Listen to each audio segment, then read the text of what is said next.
জয় ঠাকুর। শ্রী শ্রী রামকৃষ্ণ পুঁথি চতুর্থ খণ্ড থেকে আমাদের পাঠ চলছে। বর্তমানে আমরা পাঠ করছি বিচিত্র ঠাকুরের বিচিত্র লীলা এই অধ্যায় থেকে। আজকে আমরা এই অধ্যায়ের নবম দিন পাঠ করব। পর্ব 700, পৃষ্ঠা সংখ্যা 454 এর অর্ধেক থেকে 455 এর অর্ধেক পর্যন্ত। আজকে পর্যন্ত আমরা এই শ্রী শ্রী রামকৃষ্ণ পুঁথির ক্রমাগত নিরবিচ্ছিন্ন ভাবে 700টি দিন পাঠ করে চলেছি।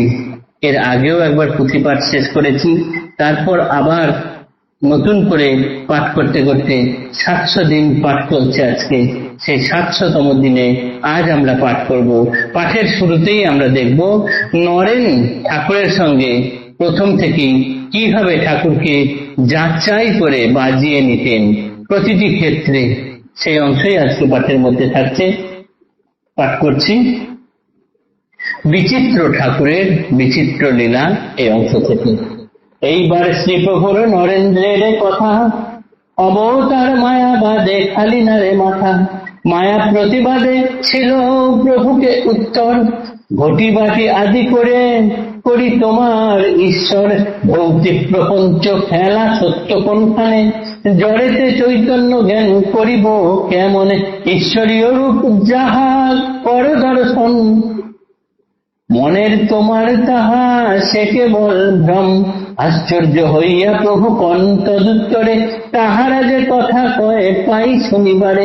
শাস্ত্রের সঙ্গেতে মিলে সেই সব বাণী, তোর প্রতিবাদ প্রভু শুনিব না আমি। তার প্রতিবাদে ভক্ত কহিত তখন, শ্রবণ ভ্রমের কর্ম দর্শন যেমন। অবতারবাদে তর্ক অতি ঘোরতর, ধরিয়া মানুষ দেহ আসেন ঈশ্বর। এই কথা বিশ্বাস মই করিব কেমনে, উপযুক্ত যুক্তিযুক্ত প্রমাণ বিহনে। প্রভু পক্ষ সমর্থনে অন্যজন ভাসে, ঈশ্বরের অবতার কেবল বিশ্বাসে। ইহাতে প্রমাণ কিবা তর্ক কি বিচার, বিশ্বাসে প্রত্যক্ষীভূত হন অবতার। যত কিছু নাম রূপে হেরি মহিতলে, সকলের বস্তু বলি বিশ্বাসেরই বলে। মাটিকে যে মাটি বলি, জলে বলি জল, বিশ্বাস ইহাতে মাত্র প্রমাণ কেবল। সেই মতো অবতারে অবতার জ্ঞান, বিশ্বাসের বলে হয় বিশ্বাস ও প্রমাণ। অবতারে নরবুদ্ধি হয় যে জনার, বুঝিতে হইবে হেতু বুদ্ধির বিকার। স্বভাবে শর্করা মিষ্ট তিক্ত যদি লাগে, স্বভাবে শর্করা মিষ্ট তিক্ত লাগে যদি, জ্বলন্ত লক্ষণ তার রসনায় ব্যাধি। তবে কথা হেন জনে এতেক সংশয়, বড় গাছে বড় ঝড় জনশ্রুতি কয়।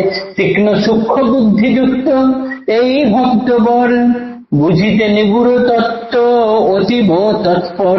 নিরন্তর তীক্ষ্ণ দৃষ্টি আছিল তাহার, কি হেতু প্রভুকে অন্যে কহে অবতার। বহু পরীক্ষার পর ধারণা এখন, প্রভু দেবে অমানুষী শক্তি বিলক্ষণ। ভাবিদৃষ্ট প্রভু যাহা করেন বাখান, ঘটনায় মিলে পড়ে দেখিবারে পান। কাজেই আশ্চর্য হয়ে মনে মনে ভাবে, অবশ্যই ঐশী কিছু আছে প্রভু দেবে। কখনো বিশ্বাস প্রভু অবিশ্বাস করে, সর্বদা দোলায়মান স্বভাবের জোরে। কৌশলে খেলিয়া তারে ধীরে ধীরে আয়, আনিছেন লীলা কার্যে ভক্তির সীমায়।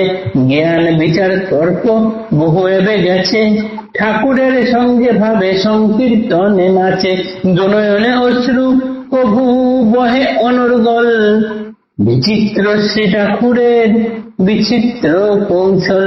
অশ্রু দেখি ঠাকুরের পরম আনন্দ, বলিতেন আজি ভারী কেঁদেছে নরেন্দ্র।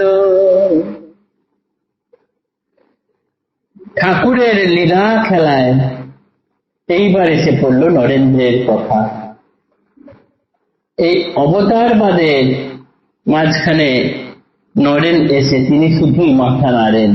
তিনি কোনো কিছুই সহজে মেনে নেওয়ার মতো ভক্ত নন। অন্য যে যাই বলুক, নরেন সমস্ত কিছুতে প্রমাণ চায়, যুক্তি চায় এবং বিচার করে মানতে চায়, তাছাড়া নয়। তিনি ঠাকুরকে এসে বলেই দিলেন প্রথমে, এই তোমার কথা সবকিছু আমি মানতে পারি না। কি করে মানবো? তুমি তো বলছো ঘটিটা বাটিটা ঈশ্বর, এইসব জড় বস্তু, এদের মধ্যে কোনো চেতনা নেই, এদেরকে আমি কি করে ঈশ্বর বলে মানবো? ও তোমার নিজের মনের ভ্রম, ও অন্যের কাছে সেই ভুলকে চাপাতে এসো না, ও মানতে পারবো না। ঠাকুর তখন বলছেন, কিন্তু ওরা তো কথা বলে, আমি তো সেই কথা শুনতে পাই, শাস্ত্রেতে যা যা বলে গেছে তার সঙ্গে সবকিছু মিল দেখতে পাই, সুতরাং তুই প্রতিবাদ করলেও আমি এটি শুনতে পারবো না। ঠাকুরের কথা বলছেন। তখন নরেন বলছেন, ওই তোমার কথা বলা, কথা শোনা, এই সব কিছুই, ওটাও বলাটাও যেমন ভ্রম, শোনাটাও তেমন ভ্রম, সুতরাং আমি তোমাকে ওরকম ওই ঘটিবাটি ঈশ্বরও মানতে পারছি না, ওই অবতারবাদও মানতে পারছি না। তখন ঠাকুর, কেননা তিনি বলছেন উপযুক্ত যুক্তি বিনা কোনো কিছু আমি মানবো না। তখন ঠাকুরের কাছে অন্য একজন ভক্ত ছিলেন, তিনিও সেরকম অতীব তীক্ষ্ণ বুদ্ধিধারী। তিনি তখন বলছেন, এই জগতে যত কিছু জিনিস আছে যাদেরকে আমরা নাম রূপে জানি, তাদেরকে সবকিছুকে আমরা কিন্তু বিশ্বাসের বলেই মানি, সবকিছুকে যুক্তি দিয়ে মানা যায় না। জলকে যে জল বলি আমরা বিশ্বাসের ফলেই জানি। কেউ যদি তর্ক করতে আসে, জলকে কেন জল বলবো? কেউ যদি মাটিকে বলে, মাটিকে কেন মাটি বলবো? যুক্তি দেখাও, প্রমাণ দেখাও, সেটি হয়ে ওঠে না। কেননা জলকে যে জল বলি, মাটিকে যে মাটি বলি, এটি বিশ্বাস করেই বলি যে হ্যাঁ এর নাম জল তাই জল, এর নাম মাটি তাই মাটি। এই বিশ্বাস থাকতে হয়, সমস্ত কিছুতে যুক্তি তর্ক প্রমাণ খাটে না। ঠাকুরের ক্ষেত্রে সেই রকম নরেন বলছেন। আর সেই ভক্ত আরেকটা কথা বলছেন যে এই রকম অবতারকে যদি কেউ নরবুদ্ধিধারী মানুষ বলে মনে করেন, বুঝতে হবে তার বুদ্ধির বিকার আছে। কেননা শর্করা জাতীয় খাদ্য সর্বদাই মিষ্ট হয়, সেটি যদি কেউ মুখে নিয়ে তার তেতো লাগে, এটা অবশ্যম্ভাবী ধরে নেওয়া যায় যে তার জীবে দোষ আছে। সেই রকম ভাবে নরেনকে আঘাত করার পর নরেন তার তীক্ষ্ণ সূক্ষ্ম বুদ্ধিগুলো দিয়ে বিচার করতে করতে এটুকু প্রথম বুঝেছিলেন যে ঠাকুরের মধ্যে কিছু অমানুষিক শক্তি আছে বটে। তারপর বিভিন্ন ঘটনা যাচাই করে তিনি সর্বদাই তার মনে দোলাচল ছিল, কোনোটা মানতেন কোনোটা মানতেন না, কিছুতে বিশ্বাস ছিল কিছুতে বিশ্বাস ছিল না। শেষকালে পরে বলছেন যে অনেক তর্ক বিতর্ক করে তারপরে মানছেন বটে। ঠাকুরের কাছে এসে তখন তার নয়নে জল পড়ছে।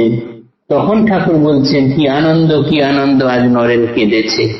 আজকের পাঠ এতটুকুই থাকলো, আগামী দিনে পরের অংশ পাঠ করবো। জয় ঠাকুর, নমস্কার।